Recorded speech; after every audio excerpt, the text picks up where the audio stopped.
Okay, we're back to talk about Beef Season 2 on Netflix. This show created by Lee Sung-jin, who also serves as the showrunner. Beef Season 2 follows two couples who work at an exclusive country club. Ashley and Austin, a young engaged couple with low-paying jobs, witness a violent argument between their general manager boss, Josh, and his wife, Lindsay, who's the club's interior designer. Ashley and Austin videotape the argument and begin to use that video as manipulation to get better jobs, healthcare, and leverage within the club. As the conflict escalates, both couples try to coerce the others while also dealing with changes being implemented by the new club owner, Chairwoman Park from South Korea. Chairwoman Park wants to use the club as a front for laundering money connected to a death and scandal involving her husband, who is a surgeon, Dr. Kim. Josh also has his own money troubles to deal with, and he tries to keep up with the lifestyle of the members by embezzling money from the club. Ashley sneaks into Josh and Lindsay's house, leaves their home unsecured, which allows their dog Burberry to escape. That night, he's eaten by a coyote and dies, which eventually helps lead to Josh and Lindsay deciding to end their marriage. Austin becomes involved with Park's assistant, Eunice, and everyone gets tangled up in Park's money laundering and criminal cover-ups to Korea, where some of them want to get her arrested. In the finale, Josh takes the blame for all the financial crimes. He makes a deal that Lindsay, Ashley, and Austin will be safe, while Park at the same time gets to keep all of her power. 8 years later, we see Josh is about to get out of prison. Lindsay has remarried and moved to England, and Austin and Ashley, despite their struggles before, have married, had a son together, but now seem to be in the same destructive professional and personal positions that Josh and Lindsay were in at the very beginning of the season. We talked about season one last week, as you mentioned. Going into this season, I added one additional question here to our notes, which I've seen a lot of commentary on as people have finished and consumed this entire show. Um, did you think there was enough beef in beef this time? There wasn't, a lot of the back and forth. We got a few things that, going at each other, but, I've seen a lot of where's the beef comments. So, did you miss some of that, or what did you think about this season compared to season one? All right. Yeah, we can start there. I mean, it's interesting because it almost leads me in the direction of almost a kind of philosophical reflection of what we mean by beef.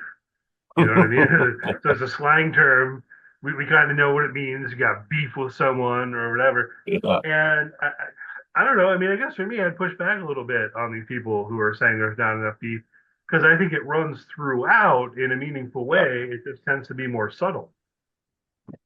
Yeah, there was definitely some subtlety to what happened here. We got a lot of vandalism, a lot of destruction of things. We got a couple things happen with drinks in this season. We had Mm. some things where they're certainly trying to manipulate each other, particularly at the beginning with the video and all of that. But maybe not to the extent, but there is certainly a subtleness and a sense of we're going to exert levels of power over you as the beef that exists between these different classes of people. Right. I mean, I think that was the most interesting thing I thought about this season was how it explored class differences, you mentioned, and also generational differences. Mm, And so, maybe what people are thinking when they're complaining about there not being enough beef is that, oh, well, a lot of stuff is simmering, as it were, right? Like yeah. there's to me, I think there's felt tension in almost all of the scenes where these people are interacting, um, even when they're being nice to each other. Yeah, that's right. So, are you feeling that? And so, to what degree do they hate each other? To what degree do they not? I mean, there's definitely thinking about just first kind of structural differences with season one. One of the things we talked about last week was about how that ends on a moment of reconciliation or Mm, conciliation because they weren't friends to begin with. Um, and we didn't expect season two to do that. And meaningfully, it doesn't, but it kind of does. It does it in the middle yes, yes, it in a does. certain way, at least between Ashley and Lindsay, right? Um, but you mentioned in your summary the thing about how Ashley breaks into their house and ends up letting their dog out and the gross stuff with the drinks. I don't want to dwell too much on that because it's gross, but there's gross stuff with the orange juice. Um, and then later it's even grosser, I think, on the airplane. Yeah. Um, but then the whole next episode is about Lindsay and Josh looking for their dog. Yeah. And personally, that was my least favorite episode. I don't want to complain about it too much, but I feel like I might be in a minority here. We can talk about that and why. But even with that said, I don't think it was a bad episode by any means. One of the things Mhm. about it is underneath everything, you have to still be thinking about the fact that their dog got out because of Ashley, right? Which, Yeah. if you're just focused on that episode, you've got Josh and Lindsay arguing about who left the door open. You've got Ashley showing up, being enthusiastic about having to look for the dog and everything else. Um, and nothing in that episode itself references what happened in the previous episode where Ashley was the one who let the dog out. And it doesn't come up again until a few episodes later, like explicitly. So I guess that's subtlety, but I mean, it's definitely like paying attention, but also bearing things in mind that are kind of simmering beneath the surface of some of these Oh, interactions okay. relates That to was the beef, that I was think. exactly the word I was going to use, which is even in that episode where you see this relationship build and percolate between Ashley and Lindsay, which seems to be real, which seems to be authentic, and it seems different than the episode or different than the relationship that say Josh and Austin begin to build with one another. The Lindsay and Ashley thing seems to be pretty real, but to use your word, simmering underneath this is ideal. This is built on this thing that Ashley even unintentionally let their dog out. This is all her fault. And once that comes out, which you know in a show like this it's going to, then that thing is just going to crumble despite how strong they built it, from the past few episodes. Right. Yeah. And that's where also I feel like really interesting sort of investigation of class dynamics and the setting of the country club really helps on that front. I don't know Yeah. how much experience you have with country clubs. I worked at one briefly Oh, when I was okay. younger. I briefly had a job where I waited tables at a country club. Um, it would it would be the worst job I ever had, although there's one worse than that, and I don't want to go on a tangent. But it was pretty bad. And this is part of why it was bad because unlike I'd waited tables before that, just in a restaurant, on Mackinac Island actually, and your general kind of thing. You're a server, you're working for tips and everything else.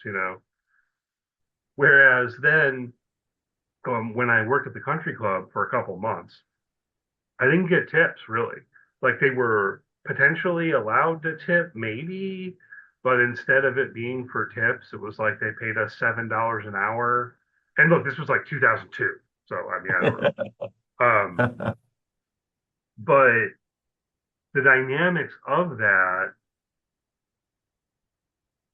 I mean, I presume it's similar in whatever country club, you have to think about it. But I felt like the members of the club very much wanted to treat the staff like their servants, right? Yeah. Yeah. And and that's definitely the structure of it. So at a certain degree, it's almost like fair enough.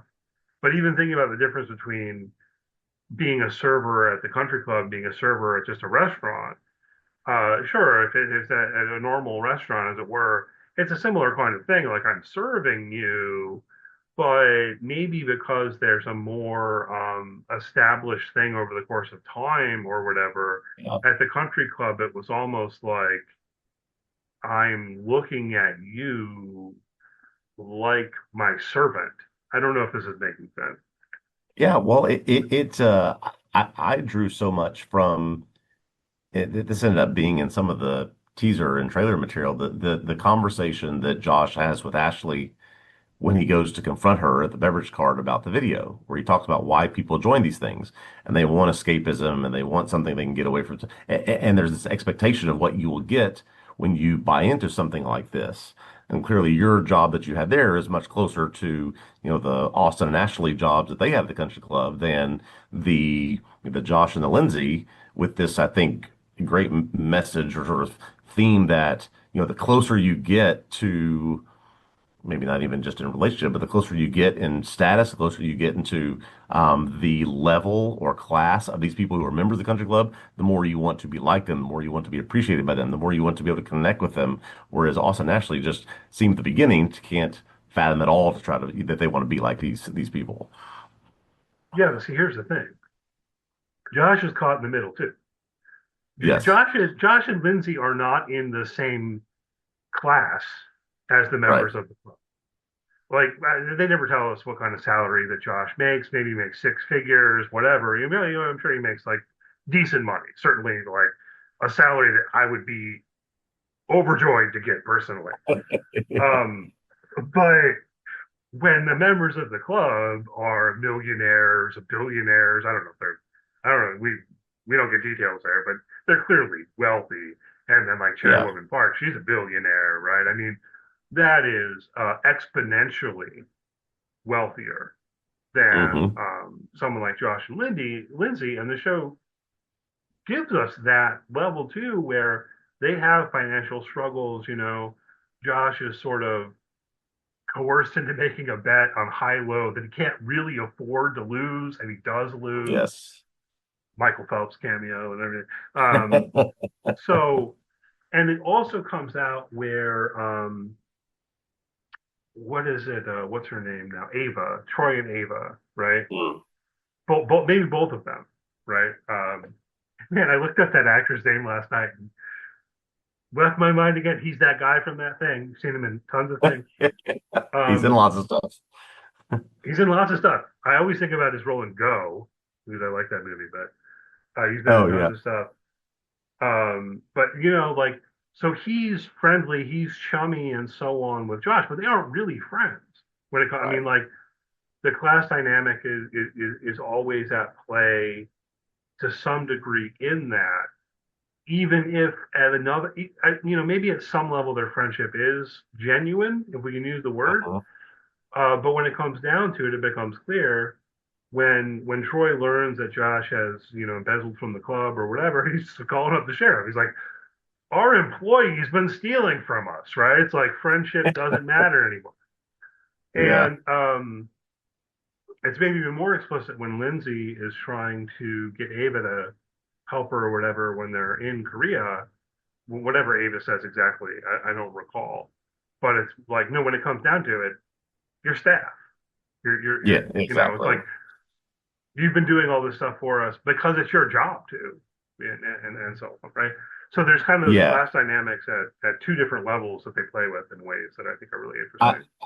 I did love that so much. I wish I had tracked to your point the number of times Josh has to comp a drink or give a free lunch or give them a round of golf or go above and beyond or go get something for, just this idea that relationships are built on one side taking and one side giving. I mean, there's no sort of Mm-hmm. realness there. Yeah, there are these moments where, um, Troy is like, come get on my jet. Let's go party for the night. But, just to sort of keep up with make sure I can keep getting all the stuff I need from you when we're at the club. And so, yeah, that's just that Mm-hmm. dynamic of Josh and Lindsay being stuck in the middle of these multiple levels of this sort of class warfare, this class confrontation of sorts was I thought very, very interesting that, they had so much they thought power and leverage and authority over Austin and Ashley, but in a different way, the Troys and Avas of the world, and certainly the Cherubim and Parks have that i- i- even more over Josh and Lindsay. Yeah, absolutely right. Like you put in mind, the one example that comes to the top of my mind is I forget it was Troy or someone else he's talking to, and it's like, so you'll comp us around to golf, and he goes, yeah, anytime it's off hours. It's like, oh, we were going to come on Saturday, and it's like that's Yeah. definitely not off hours, right? But he has to give Saturday in, and morning. so on and so Yeah. forth. Force them on Saturday morning. Yep.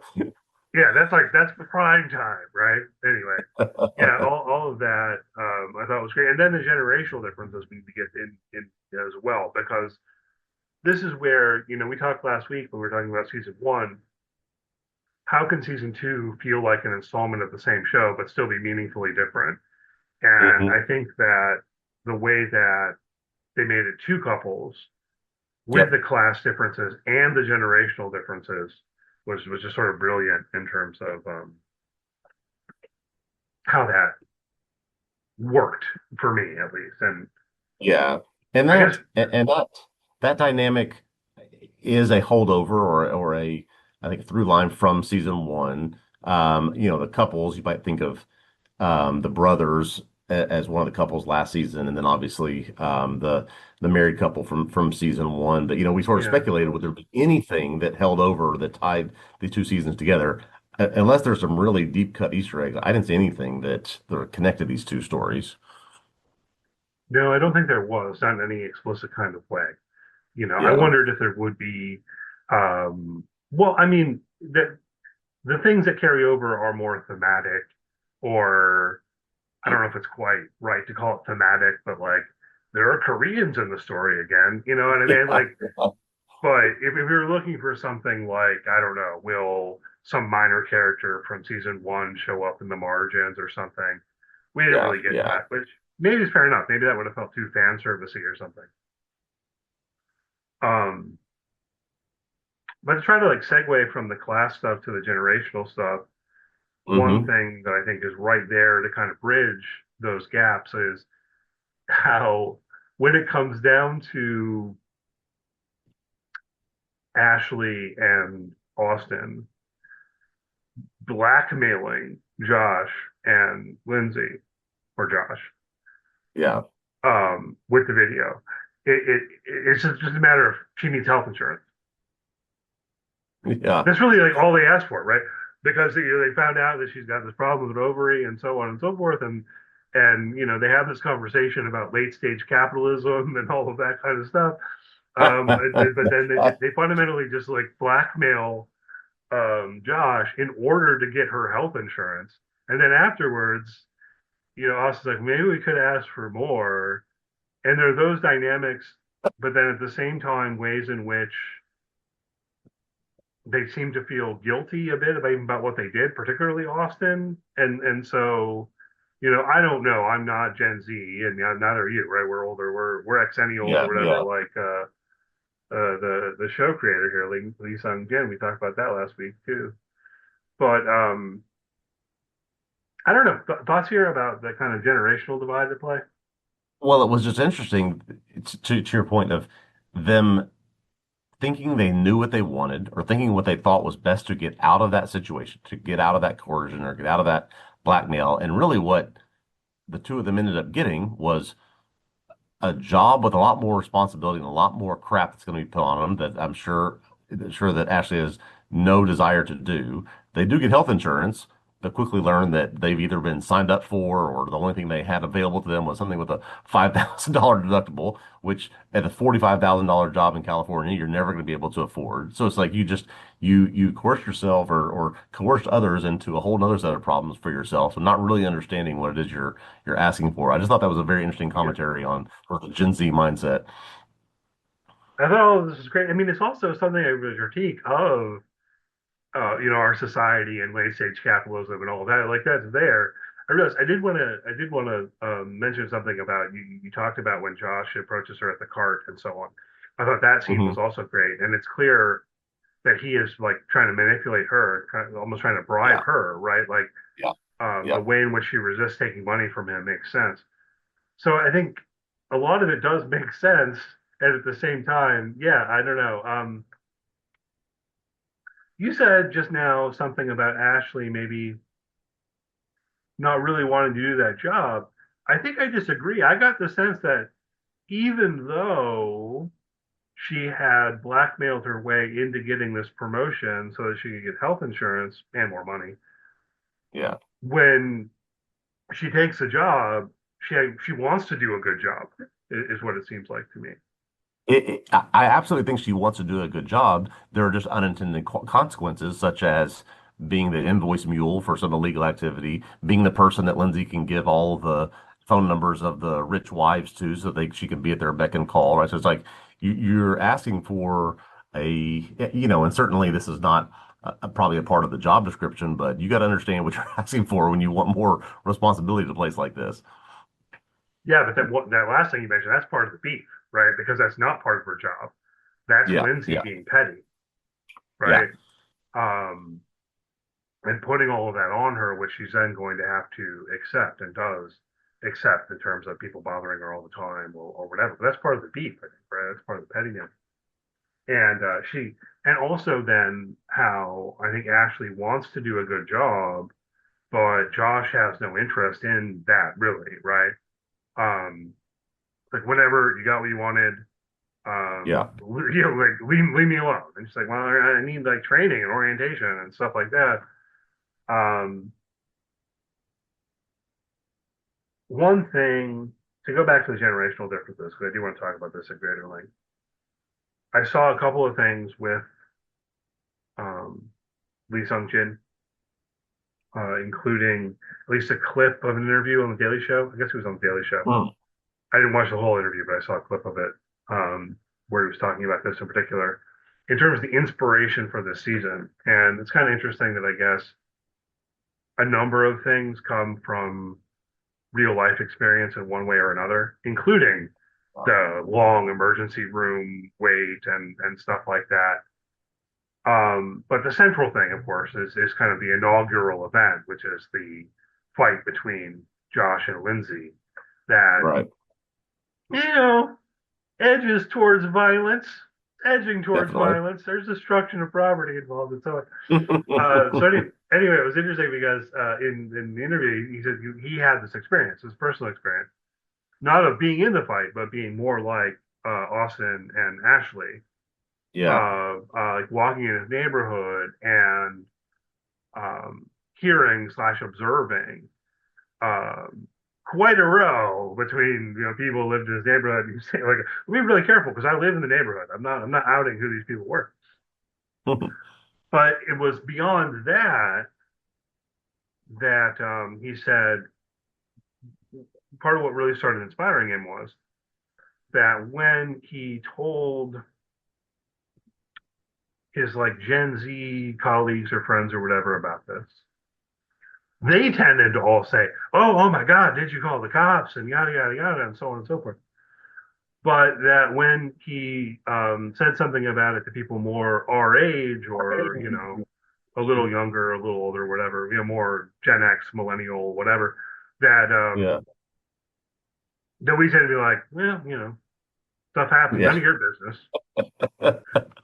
So, and that kind of was part of what inspired him in terms of this story, which I thought was interesting. So, what do you think there? In terms of your the reaction to seeing that kind of fight occurring? Yeah, I did have that same thought, which is, if some of Josh and Lindsay's peers had walked up on that or, had observed that, they probably would have thought, well, all right, let's just, come back another time or, Yeah, there's gonna be no bad thought of time, walking away. there's Like gonna be no thought of calling the police or recording it because you're just thinking, oh, they're having that night tonight. We had that night last month. This is just everybody goes through it. I think that's even part of a conversation that Lindsay and Ashley have at one point. Just that these things don't don't get better. They don't, improve the longer you've been together. And this is just, whether it's generationally or not. I mean, I think you and I probably agree. It's like, well, yep, that's just, I don't know about, swinging golf clubs and breaking property, but yeah, you're going to get into some big fights with your people you're in a relationship with. right, or I mean, like even if I'm not going that far, even if I'm not saying, well, everyone fights sometime. Like I've never had a fight like that with a significant other, not to that Yeah. degree by any means. But even so, I maybe this is a generational tendency to think like, well, that's fundamentally none of my business. You know what I mean? Like my reaction is not going to be to take out my phone and take a video of it. My reaction is going to be like, Right. oh, walk away quickly, quietly, right? Yeah. Yeah. I wasn't here. I wasn't sorry to intrude by observing your fight. You know what I mean? This is just, Yeah. um, so I wonder, pulling back the show, about what differing reactions might look like, thinking about like if someone who is Gen Z watching the show, for example. You Yeah. know, Yeah. um, because I don't know that they're wrong per se, but what's going on No. there in terms of I don't know, any speculation about that? Well, in terms of trying to explain something of a generational shift from that's none of my business to I'm going to record it and hey, we should call the cops. Yeah. Funny, I was just listening to one of these like movie rewatch podcasts and they were talking about the difference between, movies in the 80s and 90s and today, and just we just put up with a lot more. We just tolerate a lot more. We just, so that's just the way things were a lot more than we certainly do now. I think that a lot of it has to do with culture of being able to communicate and record and document everything at any time, at any moment. But yeah, just a sense of I can't say that I saw myself in, the fight that they had, but you understand how things escalate and get to that point. You understand how, what the position of life they're in, where you know, they're stuck between these careers and things moving and financial struggles and wanting to be something that they're not. And you understand how they get to that point. So maybe you empathize with that side more than you would empathize with this is how the fight has to go. But yeah, just you certainly see myself a lot more in I don't know if Josh and Lindsay are supposed to be the villains in this season, but I see myself certainly with them more than I do with, Austin and Ashley for certain. Yeah, well, that's an interesting comment. I don't know that either are supposed to be the villains. And, that's another structural similarity to a certain degree with season one, because, Hmm. you know, I don't know, maybe you feel more sympathy or empathy for Danny or Amy, but I don't know that you got a good reason for that. You just feel like you like them more or something like that.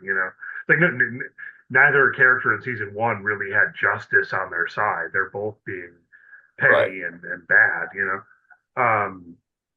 So I think there's a certain structural similarity along those lines here in season two. But yeah, man, there's something else I was going to say there. Oh well, maybe we'll come back to it. Um, so they blackmail Josh and Lindsay. Ashley gets a job with health insurance finally. Then they practice some like light fraud in order to get Austin a job at the club because he's not actually Yeah. um, a physical therapist, right? And Josh and Lindsay at the same time are engaging in some fraud, I guess is the appropriate Hmm. word, right? Yeah. Um, Absolutely. to pursue their dreams and so on and so forth. And at a certain moment, they're like, oh, it's great that we've got this incompetent girl in this job because we can just do what we want to do. So there was definitely a point here, particularly towards the middle of the season, but maybe it carries throughout in a certain way. But there was definitely a point where it felt like the show was examining this feeling like everything's a scam. Yep. So you might as well do some scamming. Otherwise, you're just a sucker or something. And that's felt by the younger people and it's felt by the older people as well. Any thoughts about that? Yeah, I think those are literal words Josh has with Lindsay when he confesses that he started embezzling money at the clubs, that everyone's scamming, we just have to do it to keep up. And I did clock that. I didn't realize this in the moment, but I did clock that after we see what Austin and Ashley do with the physical therapist license, then we see what Josh and Lindsay do, Josh initially to embezzle the money from the club, and then we see what the chairwoman is trying to do to cover up a death and to funnel money through. It actually started with the Gen Z people, trying. They're the first ones that we see do the criminal activity, right? And so there's no, well, there's difference, I guess, in terms of levels or degrees in what they commit, but everybody's just trying to do something to get themselves in a better position. Yeah, and in the middle of all of that, there's also I think it's Troy again, because Troy is kind of the main member who's in the story. I Uh-huh. think it's him.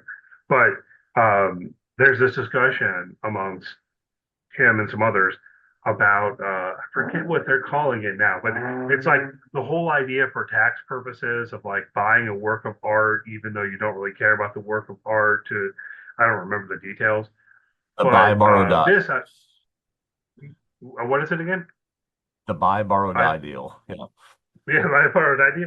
I think that's I don't know. I didn't look into it, but it struck me as a real legal thing. And like there's stuff like this credit default swaps and all this kind of crap that are legal things that from a certain point of view though they also just like kind of feels like a scam. You know what I mean? Like Yeah.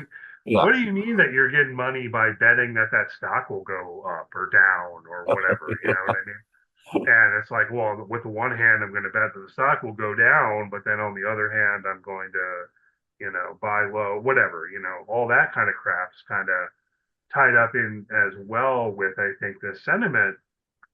And I don't know. I mean, to what extent do you feel that way in the real world? It definitely seems to me like there can be this sort of feeling, maybe particularly over the Yes. past couple of years, that lots of people are making money just by doing things that feel an awful lot like fraud, corruption, scamming, or what have you.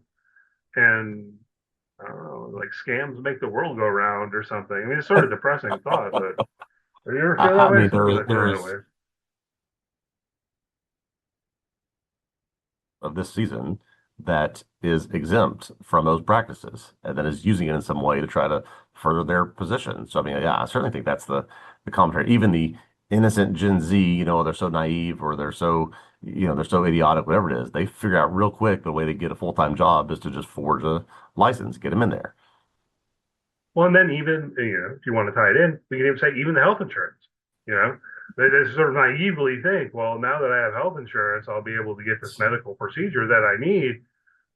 She doesn't know what a deductible is, and then come to find out, no, that's money we have to pay. What even is health insurance, right? So it's like the health insurance is a scam too, man. Um, and I know there's something to that.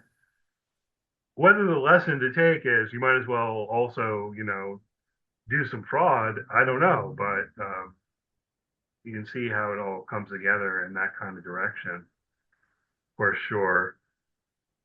Let's see, a couple other things I wanted to hit on here. A couple of things that feel almost like I don't know if they're loose ends or what, but I think they might be worth talking about briefly. Um, I guess the one that happens earliest would be Whoosh getting killed by the car. Yeah. I guess Park was behind that. I mean, we have to make the inference. Eunice makes the inference. You Yeah. agree, or I mean, yeah, That certainly is the only impression I came away with that they did this for him because he wasn't willing or he was only willing to stay silent if they gave him a promotion and so make the call or send the text and he's taken out because he won't agree to the terms that Park wants. yeah, makes sense, I guess. But maybe it's the I don't know the practicality of killing him by running him down in that way. I don't know. I guess it's plausible. It's more plausible than one of my TV pet peeves, which is the trope of T-boning a car, usually to like kidnap or free someone. You know what I'm talking about? I always, every time I see that, they're like, "How did you time that out and do it in a way where no one got hurt and everything?" So I guess isn't quite as bad as that. I guess I can buy it. Yeah. The other things are okay. So as things start coming to a head, and Eunice has discovered the information on Chairman Park's Hmm. phone, and she brings it to Austin, and he says, "Well, let's copy the phone," and then he's going to go to Korea as well, and all of this, right?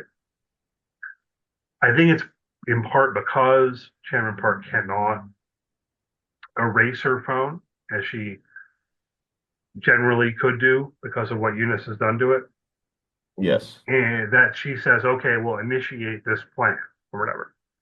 And it seems like that plan, or at least a big part of it, is killing Josh, making it look like a suicide, and pinning all of the embezzlement and stuff on him. Correct. So, two things in relation to that I wanted to mention and maybe to discuss briefly.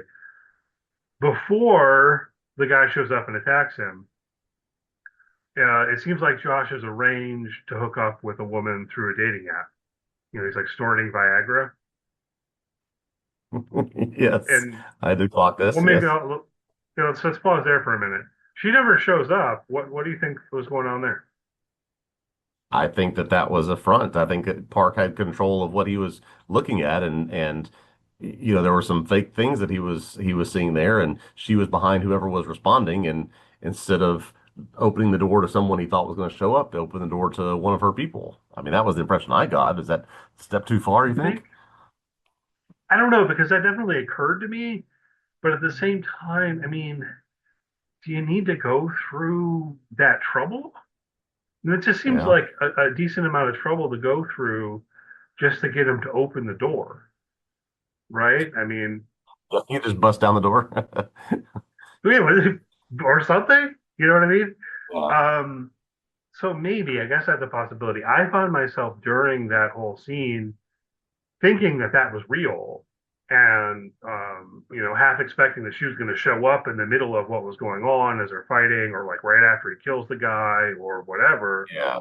And there's just nothing. So I don't know. I guess we're left to make up our own minds there. That either what you said is right, maybe that was fake and tied in with how Josh gets attacked. Or the other possibility is, I don't know, she shows up later after he's left or something like that, and we just don't see it, don't need to see it, I guess. But I was wondering about that because it really seemed like the kind of thing the show might do, to have this woman show up in the middle of the violence or whatever. But I guess they didn't And go that way. to your note here that you put on our sheet, Josh is about to get out of prison after 8 years on I guess an embezzlement or a fraud charge. He could be, depending on what's happened the past 8 years, is he not looking at a murder charge as well? If he just kind of like threw a guy in his lawn and then covered him up before he left? Yeah, what happened to the guy? Yeah, what happened to the dead guy? We don't follow up on that. We don't. Now, my guess there is that Park took care of it Yeah, because probably so. Yeah. um, My killer Jo- is dead. I gotta go get him out of there. Yeah. yeah, Josh had provided that information. She doesn't really want him to be found. She doesn't really want to get into that whole thing. We'll just take Yeah. care of it. We'll cover it up. Make it seem like nothing happened. That's my guess. But Yeah. we're not told at all. And yeah, that is part of what I was thinking. Like Josh confesses to all the financial crimes and everything, gets 8 years in prison. Like, what about the dead guy? Um, because if he'd also been confessing to killing that guy, like maybe that was more, or potentially you'd have a good case in terms of self-defense, but that would mess Yeah. up his deal with Chairwoman Park, I think. So yeah, that's my guess is that Park just took care of it and got rid of that body. All right, so where we end up at the end of the day, we've kind of hit Hmm. on. Um, Josh shows up in Korea, and they all end up getting caught, and Park's husband, Dr. Kim, gets killed. And there's also this stuff with the USB drive where Ashley Yeah. Ashley takes it from Austin and hides it. I gotta say, over the course of the season, just to take a step back for a moment, talk about Ashley. I felt like I was very much on her side at the beginning of this season. Yep. By the end, not so sure. I Definitely mean, not. I was definitely not on her side at the end. she did a number of things, and in terms of lying and then so on, and of course there's the whole dog thing, breaking into their house and all of that. But in a weird way, it's almost something like stealing that USB drive in the middle of the night and lying about it. That felt worst to me. Not maybe from an objective point of view, but in terms of the relationship at least. Well, and because of that being, even in terms of their situation, that being really their only way out of what predicament they think that they're in. And she's saying that she's going to, I don't know what her plan is to do with that, other than maybe just use it herself or I don't know what, but why take the thing away from what can help them get free from where they are? I just don't understand why she did that. I do. I understand. I understand. It's because it's related to the same thing uh, of Austin changing his heart right towards the end. What's really Hmm. at play is their relationship and the dynamics there, right? So Ashley takes the USB drive because she thinks I think correctly, that Austin is going to wake up the next morning and say, no, taking the USB drive to the cops and meet up with Eunice. I love Eunice now, and so on, right? And Ashley doesn't want that to happen. She doesn't want Austin to leave her. Yeah. And so by taking the USB drive, but then claiming she has no idea what happened to it, she's undermining his ability to choose and do that and leave her and take the USB drive to the cops, right? But then when they are in captivity, when she actually hands the thing over, at that point, he's made pretty clear that he's breaking up with her regardless, right? Like Yeah. it's just over. And so in a Yeah. weird way, her handing the USB drive over is I don't know, it's almost like what Josh does with the divorce papers, you know? Mm. Um, like, yeah, our relationship's over, but I'm going to give you what you want, you know? Okay, fine. It's kind of a you win, it's over, but here you go, right? Yeah. But Okay. then the other aspect of this, and these people, I think it becomes clear that Austin never really cared about justice here. He was just smitten with Eunice, Yeah, I think that's right? right. Yeah. And didn't care about what happened to them once. Well, Eunice does say she's going to meet him there, but she's still not, it seems, as committed to what can happen after they get out of all of this as he was. Yeah, there's a subtlety here, and there's kind of emotional intelligence on Austin's part because he's in the cab. He calls Eunice and says, "Okay, I'm on the way to the police station. Whatever." She says, "That's great," or whatever. Hmm. But I think he says, "I love you" twice before she Yes. reciprocates in a real hesitant sort of way. And Very through that quick, whole very trite. Yeah. conversation, yeah, so through that whole conversation, Austin clearly gets, he understands, oh no, she doesn't feel the same way about me. Yeah, exactly. And so he decides to turn around and go back to Ashley. So I don't know. Yeah. I don't endorse it, but I get it. Yeah. No, I completely understand that. It started on the plane, continued while they were in Korea, then in the car on the way to the police. So he finally got the message there. Almost too late, but he got it. Well, it's almost like because when she's on the plane, when they're on the plane together, Eunice says something like, "Oh, well, I can't, Not yet. reciprocate while you're still with Ashley or whatever." That was the other thing when he's in Right. the car on the phone with her. He says like, "Oh, so I broke up with Ashley," and Broke over her response is just like, "All right, okay." there. Um, we don't know what happens to Eunice either. No, Any no resolution to speculations that about them? at all, it seems. She's not in a good spot at the end. I mean, certainly if Chairwoman Park were to find her, I don't know if she'd kill her or what, or Yeah. if it I, even matters because she doesn't have evidence. a story like this, I'm led to believe that, you can't run forever. The people that she was working with abandoned her. So Park eventually found her and took care of her. That's the future I think I settled on. Yeah, probably.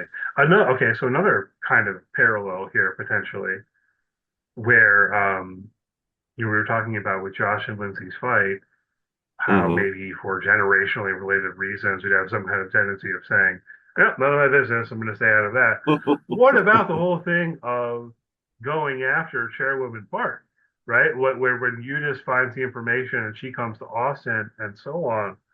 Um, Here, I mean, well, it's hard to argue that you shouldn't do anything, but certainly if we're at all focused on something like self-interest, it's not a good idea to try to take on this billionaire woman. I don't know. Any thoughts on that? I was gonna say, I think you and I have enough, um, life lessons to understand that it'd be pointless to go after someone like that or try to, do battle with someone with resources like that. Austin and Ashley aren't necessarily in that position, but it seems like I'm trying to remember what level Lindsay was in on this plan. I think she was in on it, but she just has nothing left to lose at that point, I guess. No, she didn't know about it, at least not initially, right? Because the way it goes is Eunice comes to Austin. Austin wasn't going to go to Korea. And then again, because he's smitten with Eunice, he's going to help her Yeah, try to take down Sherwood Park.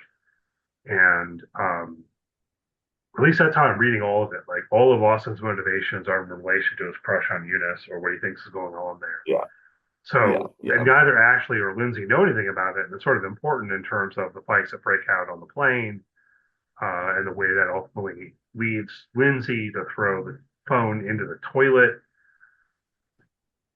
Mild quibble here. She says she flushed it. The phone wouldn't go down the toilet. The phone's still there. no. Why didn't they go find the phone? I mean, it might not have worked anymore because she threw it in the toilet. That's possible, but they didn't really You pursue might still that be able to get something off of it. Yeah. for my taste. Yeah. Like the phone's still going to be in the toilet. It's not actually going down the hole of the toilet. So I don't know. But no, so it really seems to be all Austin and Eunice in terms of having this plan with the information to take on Park, and the others just get sucked up into it because they're on the Yes, periphery of yes. things. But yeah, I I think that's mean, right. it sounds bad in a way, but I agree with what you said. I feel like just stay out of it. You know what I mean? Like you're not That's the lesson you're of not the going to win, season.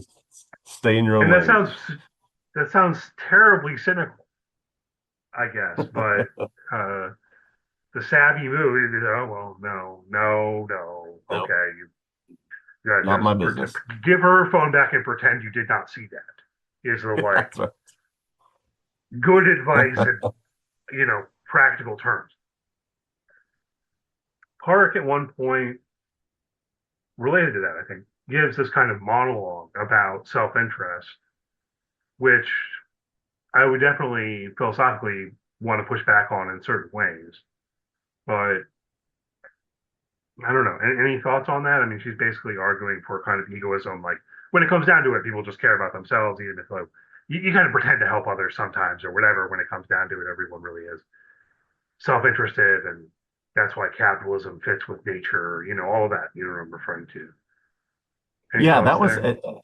that was an interesting conversation near the end, and I'm trying to remember how many times, how many characters beyond Park bring up this idea of capitalism, how it works, the self-interest, the self-motivated nature of it, and almost not directly, but we as I think viewers could equate it with the things that have gone on this season, the scams, the fraud, the other things, the things that are about self-preservation, almost in a way Lee Sung Jin almost saying these things are a part of one another. They're entangled, and you can't you can't untangle them because of the self-interested nature of both needing to look out for myself and also what capitalism represents. I mean, that's sort of the message I got.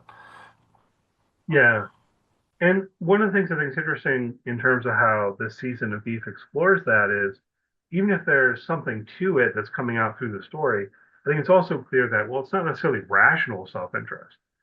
You know what I mean? Like, um, the way that people are motivated through emotion in various Yeah, ways is also a part of this story.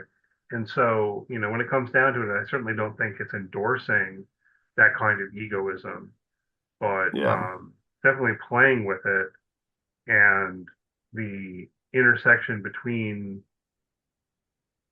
this and, well, late stage capitalism makes sense as the right term, even, because rather than it being anything like an argument that, hey, if everyone pursues their own self interest, that's going to end up working out the best for everyone or something like that.